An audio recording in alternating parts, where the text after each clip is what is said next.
Welcome to the Celestial Saga channel. Imagine you are part of an intergalactic landing party that stops religious fanatics in the midst of a space war. Today we're going to tell you how the brave crew, despite their losses, changes the course of the battle. But even after all this, they are still disappointed that their dinner is just a regular taco. Will their heroism be properly recognized? Find out next. Miss Olivia still had a bit of a glow as her class finally settled down. The students had been waiting in the hallway for her to arrive and unlock the door using her passcode. For some time now, Miss Olivia had been experimenting with Earth's diverse fashion styles, and it seemed like she had unlocked some sort of cheat code on her human partner due to the cold nature of space and the varying comfort levels of everyone aboard. The space station was usually kept chilly, with the warmest areas being the engineering sectors and the cantinas. This was partly to avoid overloading the station's systems, and the engineers assumed that everyone would wear warmer clothing outside their living quarters. The cold temperatures often made Jackson, like her, sluggish, so she had been exploring human-made clothing designed for comfort and warmth.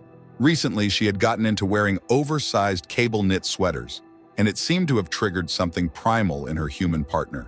It was so effective that Miss Olivia found herself several minutes late for class, needing to focus on controlling her breathing before stepping into view of her students. Her students gave her puzzled looks, as they had never seen Miss Olivia out of breath before. Some of them wondered if she had run here for some reason. This was especially odd, considering Jackson were not particularly known for being fast runners, as they were more built for lifting and carrying heavy loads. When the students finally sat in their chairs and activated their personal digislates, Miss Olivia positioned herself at the front of the class, clapping her hands together. "Good morning, everyone," she said cheerfully, her head bobbing side to side as she tilted it with a smile. Meanwhile, a Ural named Alana, who was struggling with sitting next to an overly excited pink opticon, raised both eyebrows and asked, "You seem to be in a good mood today, Miss Olivia." Miss Olivia turned toward her and noticed the mischievous glint in Alana's curious green eyes. Clearing her throat, Miss Olivia responded, "So, what shall we discuss today?" "How about the new war against the Mandarins?" the opticon suggested, looking eager to dive into the topic. Not wanting to ruin her pleasant mood, Miss Olivia waved dismissively at the suggestion. "I'd rather not discuss such a grim topic. The massacres and killings the Mandarins have been carrying out make it unsuitable for our class." "What about what they are? Who are they? Where did they come from?" asked a male djinn, raising his hand. Miss Olivia noticed the tattoos on his arm, which were a form of human expression that many found somewhat deviant. "The Mandarins are a relatively new race," she said, rolling her eyes as she leaned back against the front of her desk. The desk groaned in protest, clearly weary of being used as a chair. "I suppose we can talk about what we know," she continued, tapping her fingers on her palm. With a sigh, she brought up a large solar map of the Sindel Confederation. "From what we've gathered, the Mandarins are led by a council of religious elders who are very dogmatic in their actions. They worship a multi-armed star god named Eos and are on a mission to wipe out both the Nemi and the Po. The reasons behind this, however, are still unclear." The class fell silent as Miss Olivia spoke, her tone steady but filled with gravity. "Their ability to fold in and out of space with small numbers has allowed them to capture a few planets, but we don't believe they'll be able to hold them for long." Sergeant Dawson raised a clawed hand, but Miss Olivia cut her off, clearly irked by the opticon's speaking patterns. "Miss Dawson," she corrected. "We don't use that form of address here." Dawson lowered her hand, though her question still hung in the air. "Are they not causing great and terrible damage to Yal and Po soldiers?" Miss Olivia scratched her cheek lightly before answering, "Yes, they are. They've done their homework well. They use a crystallized energy weapon that powers the crystal itself, allowing it to pass through any shield, projector, or deflector, just cuts through everything as if it were never there. This is a major issue since both Yal and Po depend heavily on such armor, and the losses have been devastating." "But that is changing because of the humans, right?" Dawson asked, raising her hand once more. Miss Olivia paused, reflecting on the many ways humans were altering the course of this war, including her own habits. "Yes," she murmured. "The humans are a wild card the Mandarins didn't expect. According to prisoners taken during a major counterattack on Quadra, the Mandarins didn't even know humans were still alive." A male djinn chuckled. "How could they not know? The humans decimated the entire Darrier Empire. Hard news to miss. Apparently, Their religious leaders claimed that humans had been eradicated, but why they would lie about this is anyone's guess, Miss Olivia said, tapping her brand-new gin-designed boots against the cold station floor. To say that humans might turn the tide of this war would be an understatement, but there's also an issue none of the other members of the Confederation are ready to face. Pride? Alana asked with a grin. Showing a row of sharp teeth, Miss Olivia laughed, her shoulders shaking slightly as the answer caught her off guard. Yes, pride. The Yoral and Poe are trying to prove they don't need the help of humans and are attempting to bolster their own arms and armor. It's not going well, and they keep suffering casualties when using non-human-made armor. The human sent armor to Istan's secondary, Alana added, leaning back in his seat. The Yoral, who had tried to use the armor, complained that it was too heavy and unwieldy, quickly returning to locally made armor. According to them, no Yoral would ever be able to wear human-made armor. Miss Olivia smiled brightly, her sharp teeth glinting in the classroom light. She turned toward the butter-yellow-furred Yoral Kai. Is that true? Will no Yoral ever be able to wear human-made armor? Kai smiled but rolled her eyes, tapping a claw thoughtfully to her chin, as if pretending to ponder the question. I don't know, but I might know someone who could be an expert on the topic, she replied, causing the class to laugh. Miss Olivia raised her hand, signaling for silence. After a few moments, she spoke again. I know what I said last time we discussed this subject, about how the leaders of the Confederation wanted you to fear humans. But there's a universal truth that everyone knows now, more than we did during the Darum War. What's that? Dawson asked, her eyes wide with curiosity. Miss Olivia crossed her legs and settled fully onto her desk, her large draconic muscles visible even through her clothes. That humans are, by and large, the most sought-after allies in the Confederation, she said. Many would even say in the galaxy, but that might be giving them too much credit. Why? Alana asked. Because they can never find it in themselves to say no, Miss Olivia replied. If they call you a friend or an ally, they can never deny you. Ypal and Poe capital ships will sometimes ignore distress calls and send out smaller ships to assist. Carleen and Jin capital ships will outright refuse. A female Jin spluttered, raising her hand. Well, of course they would. A capital ship is a mighty fleet asset. You can't send them off to deal with emergency broadcasts. That's what dreadnoughts and destroyers are for. Oh, Miss Olivia mused, bouncing her upper leg off the lower knee, despite the desk's groans of protest. Then why would humans divert an entire battleship, nearly the size of a capital ship, to deal with any and all broadcasts they receive? No questions asked, no reason needed, and they do it simply because their allies need help. The Jinn extended her four hands. Well, because they wouldn't. They'd just send out a destroyer or something to deal with the threat.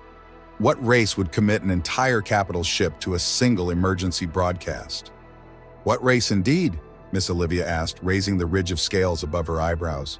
Who would care that much about their allies, even the smallest among us? Those are just for six-man squats, Friend commented, knocking her knuckle against one of the Raya's staged-up capsules. Himmel nodded. Yep, rapid infantry assault capsules. If you thought the big Higgins were launched fast, these will bleach your teeth white from what I hear. These things fire a massive rocket when close to the ground, Zayton murmured, also admiring the sleek capsule. We can react to an emergency distress signal within 10 minutes. Fryn whistled, then stuck out the tip of her tongue, talking like the Carleen. That's fast. Himmel chuckled, but Zayton rolled his eyes. Very funny, Fee Aaron, he said, giving her a playful shove. The smaller Yorel stumbled along the flight deck, cackling. The Rayas weren't new, but were being used more and more, now being produced at twice the rate of the Higgins, thanks to the lightning raids being carried out by the Mandarins. The Mandarins were now trying to avoid humans as much as possible, especially since they were now attempting raids within the same space. They were trying to fold around the war wave heading toward the main front of the religious zealotry war. The big-mouth bass was patrolling the outer edges of Yoral and Poe space, and most of the new recruits on board were still undergoing training. It was during one of these breaks that Fryn, Himmel, and Zayton found themselves in the same spot, catching up while admiring the yaks, what they were calling the new capsules. Apparently R sounded stupid, even though it was accurate to the AC, Himmel said. Humans didn't like it, so they named them after a key side effect of coming down through the atmosphere at the speed these capsules do. Do you guys want to get some food? Fryn asked. Pretty sure tonight is taco night. Himmel squatted down, reading a small metal plate label on the yak. Tacos, huh? I do like tacos. They always make my face so messy. Frin muttered, "Can't they just always serve pizza?" Zatan chuckled. "What is it with you and pizza? You have to learn to eat other foods," he teased, his hissing laugh adding a playful edge to his words. Frin's retort died in her throat as amber lights suddenly strobe across the ceiling, and the armory doors swung open with a loud clang, forced open by emergency hydraulic pressers. "So much for tacos," Zatan pouted. "They're coming!" Zurl shouted. The point ducked down as 3 orange crystals whizzed by, splitting the air over his head. "I got a message through the jammers! They're coming!" A magenta Epal male shrugged down beside the point, both of them huddling behind their cover as the Gauss carbine vented steam across their faces. "You also said our ships would be here nearly an hour ago. Humans always come. They'll be dropping into our atmosphere in 10 minutes, Zurl screamed, his voice filled with urgency. Both their heads were showered with orange crystal shards as the metal crates they were hiding behind were struck multiple times. The magenta Urel's eyes glittered with light as he processed the data. He crouched, pulling his weapon up, ready to engage.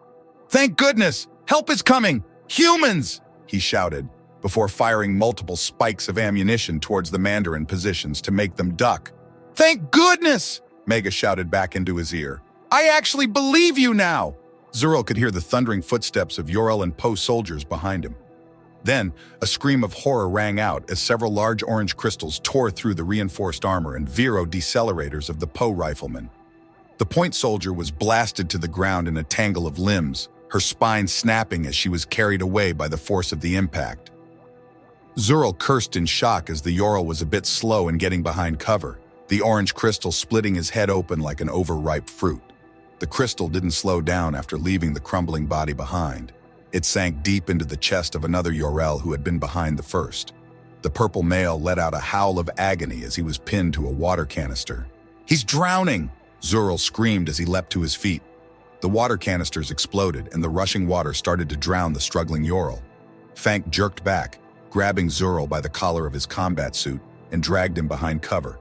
"Leave him! He's in the open! He's going to die like that!" Zurl screamed, clawing at Fank's gloved hand, trying to free himself.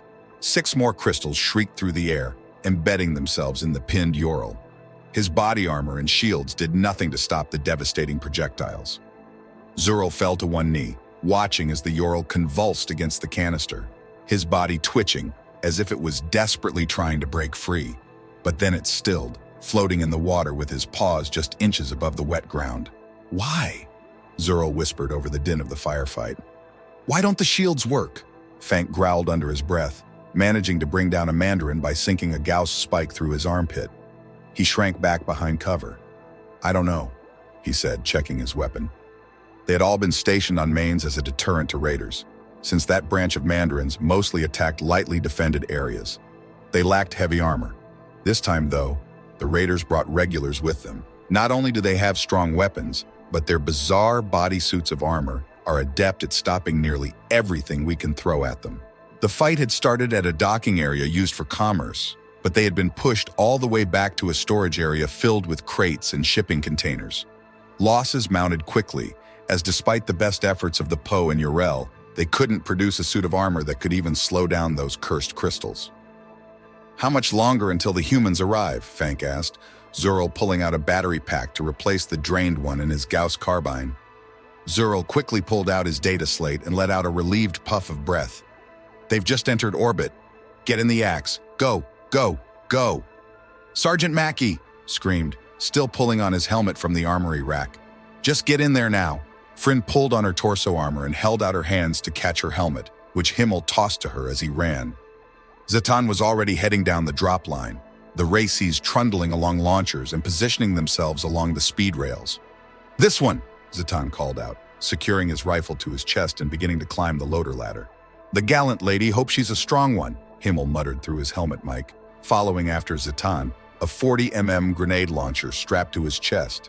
Despite all the advancements in arms and armor, the 40mm grenade launcher was still a mainstay in nearly every military on Earth. Himmel liked it mostly for the sound it made. Frin quickly pulled her helmet over her ears and head, then scrambled up the ladder, her shoe-clad paws making quick work of the rungs. "Wait up for us," Merrick called out, the Jinn and 2 other humans climbing up the ladder with him. Frin's helmet loaded their infantry information and created a roster, so command would know who was leading who even before the capsules launched.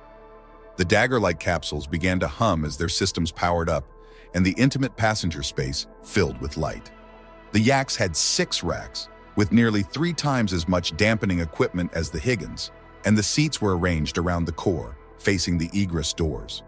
The doors sprang open as steel rods shot into them. Fryn quickly looked around as her rack locked into her armor, lifting her off the deck. 6 seats, 3 doors, she noted, will be springing out in pairs. The blade of these capsules, or tip as many called it, was made of solid metal alloys, designed to anchor the capsule into the ground when it landed. Near the top of the capsule were the rockets, which resembled the pommel of a dagger. Fryn chuckled at the thought. The ship seemed like it was throwing high-tech knives at the planet. Yaks are all loaded and personnel accounted for, the Dogma announced. All other personnel leave the drop bay now. Emergency drop in progress. Fryn could see dozens of shadows moving rapidly toward the bay doors, now all dangling just above the deck, wiggling back and forth as the Yak was brought under tension. Zatan had his tail wrapped around his leg. No personnel found in the drop bay, venting for launch, the dockmaster said. Fryn could hear the Yak spooling up, putting power into the dampeners. This is going to suck, Fryn muttered quietly, and everyone around her agreed with a laugh. Himmel raised a finger. I, for one, believe this isn't just going to suck. It's going to... How do you humans put it? Marcus, it's going to suck balls. Good one, Himmel, Marcus replied, shaking his tanned head. Unlocking capsules for launch, the dockmaster called out. An amber light flooded the Yaks. There was no handy-dandy light changer in these, just the steady amber glow and the faint glow from the helmet visors. All Yaks showing green, go for air, boss, the voice crackled. Unlike the Higgins pods, the only reply was an ear-ringing buzzer that made everyone's teeth hurt, followed by the sudden rush of blood pounding in their skulls. Holy crap, Fryn screamed as they were launched at 3 times the speed from the bottom of the big mouth base.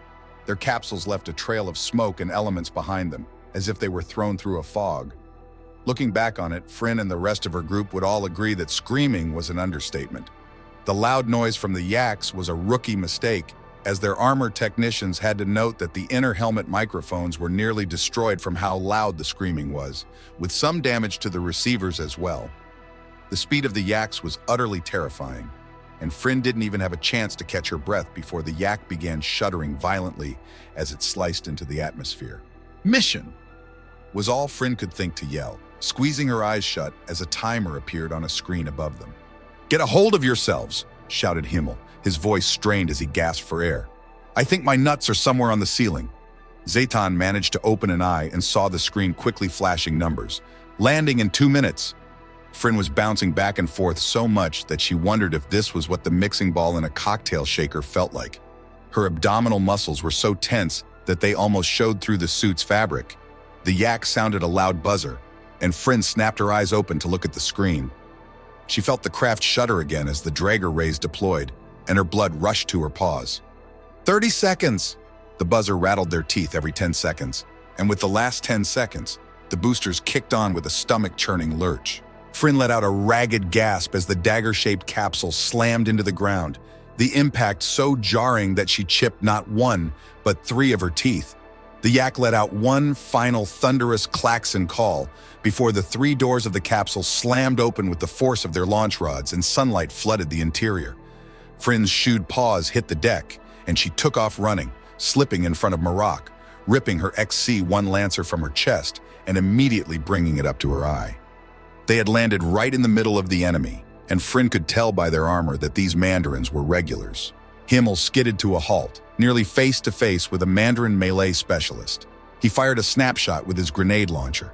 Humans, being cautious, had a minimum arming distance for 40 grenades.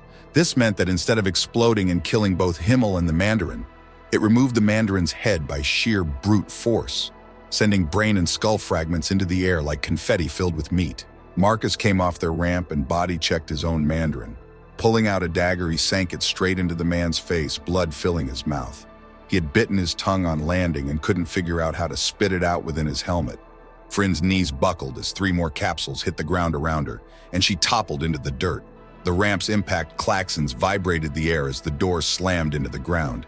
She quickly regained her footing, bringing her rifle up and putting a bullet straight through the forehead of a female Mandarin, attempting to bring up a beam weapon. They had landed in a loading area, but Fryn could hear the cries of their allies from behind her. "Everyone on me!" she called out, taking off toward a large gathering of crates, moving equipment, and a few low-altitude shuttles.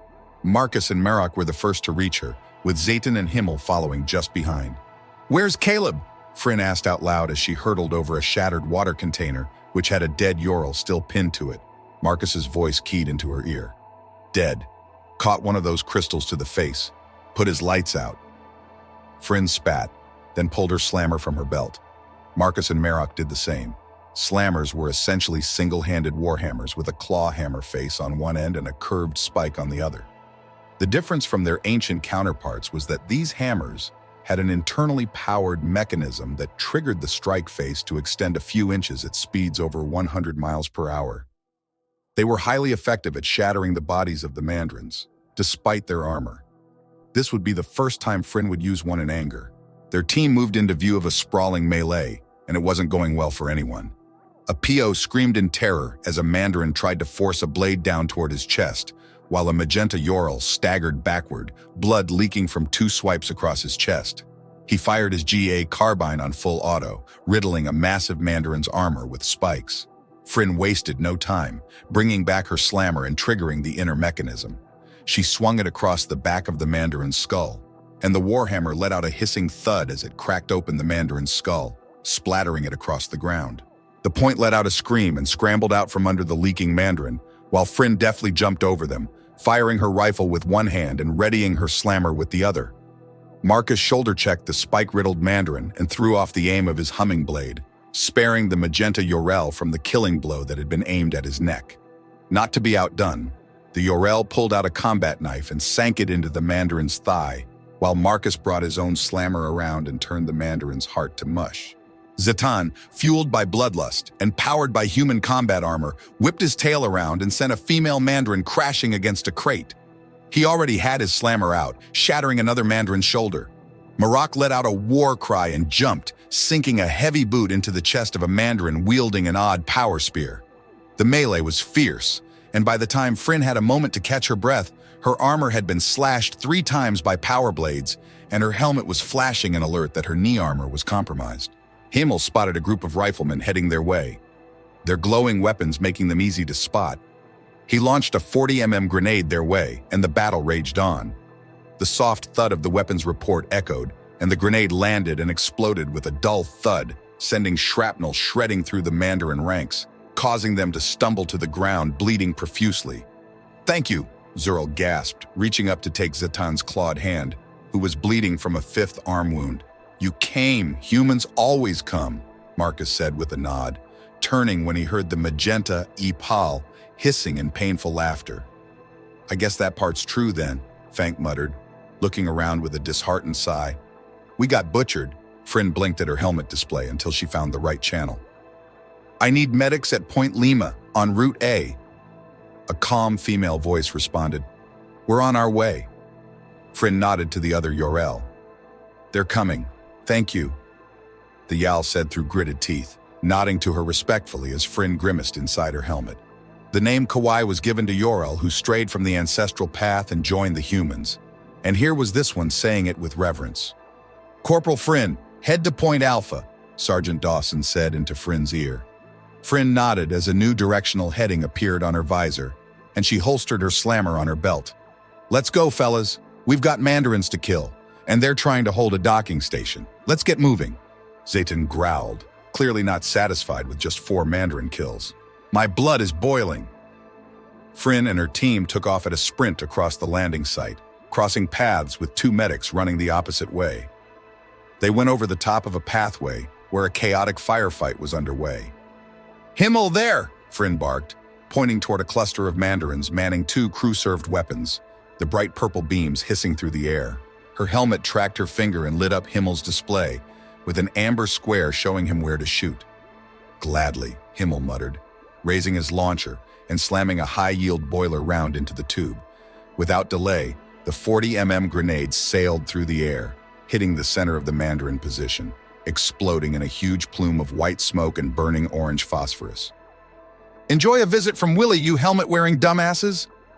The keening screams of the Mandarins were audible even through Fryn's helmet as they ran past the position, The people within the cloud were burning alive from the white phosphorus, which burned holes through their flesh and choked their lungs.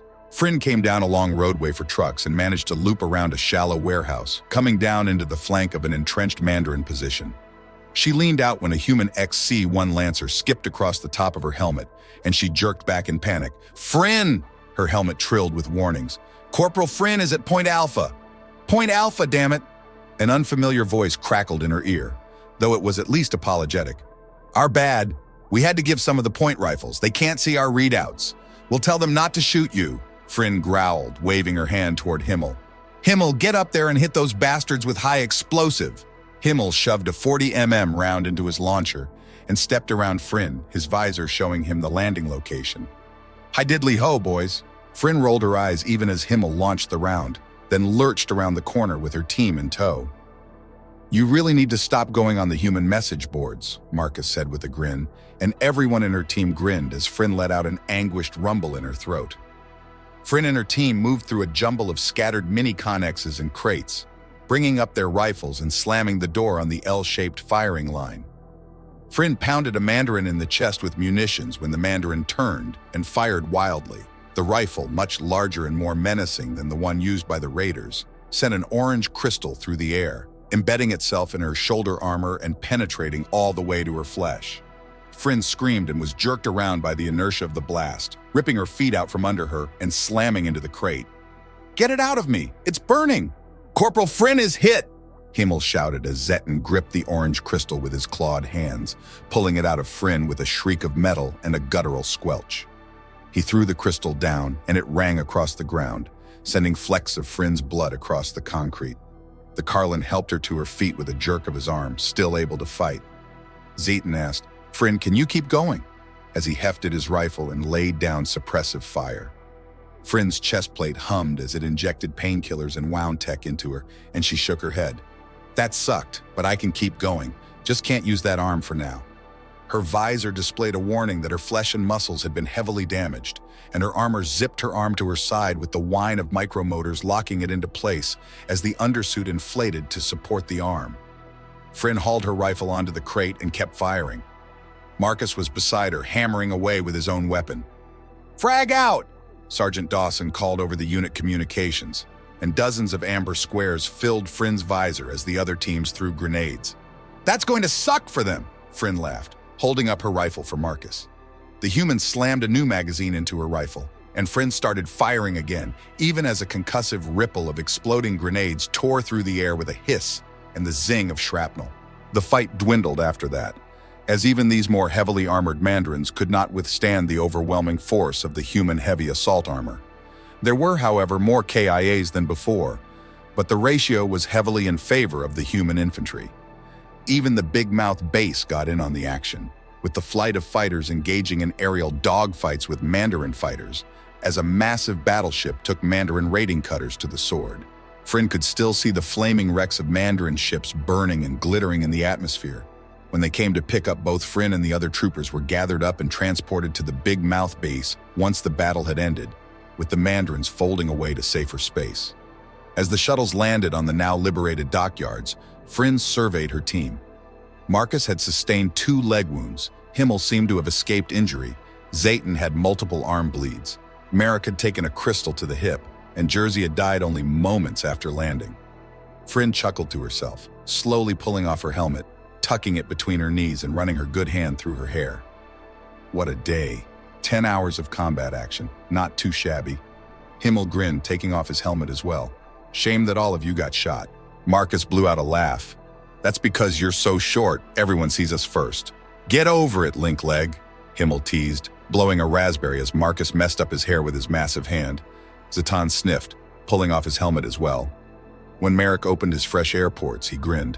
10 Mandarins killed today, brings me to 15. Not bad numbers." Merrick rolled his shoulders. "Shame about Jersey. I only just met him a few days ago. His number got pulled. Nothing we could do about it." Marcus murmured, watching the shuttles deploying their ramps and ferret shuttles pulling yaks from the ground. "Yeah, well, time to go home." Fryn stood up, her wounded arm still tight to her side as she locked her XC-1 into place on her chest plate. "Ah, yeah, another day, another dollar." Himmel, Zitan, Marak, and Marcus laughed good-naturedly as they all stood and made their way toward the shuttle. They had just settled into their seats when Fryn let out a sigh, leaning her mustard yellow furred head back. "What?" Himmel asked, unloading his 40mm and placing the round back into his bandolier. Fryn bared her teeth, closing her eyes. "It's still taco night." "Oh, for goodness sake," Zayton hissed, laughing incredulously.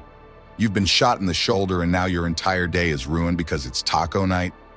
Marcus shrugged. "The Navy's got to do something. Maybe you'll get lucky and they'll make pizza to celebrate." Fryn's head shot up, her ears perking. "You think so?" "They've done it before," Marcus said with a grin. A lanky female human, Aurelius, nodded her bald head. "It's true, the Granny Leg had a pizza party after they destroyed the Mandarin cruiser." Hope filled Fryn's chest as they lifted away from the planet and headed back home. However, after being seen by the medical staff, it was still taco night. Fryn pouted from within the defect as everyone around her celebrated with tacos, burritos, and margaritas in salute to their fallen warriors. She had tried to make something called atuada or something like that, but it just wasn't the same. Despite the journey on the yaks and getting shot, this was by far the worst part of her day. That is, until her sister Ivy had a video call with her, and Fryn saw both her and her friend Alana eating deep-dish Chicago-style pizza. It was all Fryn could do to hold back her frustrated tears.